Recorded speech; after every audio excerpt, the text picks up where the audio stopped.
حضرت ابو ہریرہ رضی اللہ عنہ روایت کرتے ہیں قال جاء رجل الی رسول اللہ صلی اللہ علیہ وسلم کہ ایک شخص نبی کریم صلی اللہ علیہ وسلم کے پاس چل کر آتا ہے اور آ کر سوال کرتا ہے یا رسول اللہ من احق بحسن صحابتی، اللہ کے نبی میرے اچھے سلوک کا یا میرے اچھے رویے کا سب سے زیادہ حقدار کون ہے لوگوں میں سے؟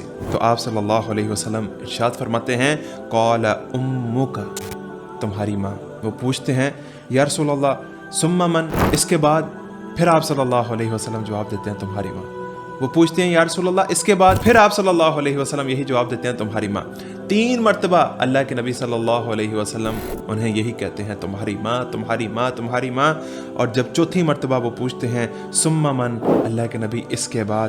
تو پھر آپ صلی اللہ علیہ وسلم جواب دیتے ہیں ثم ابوک، تمہارا والد۔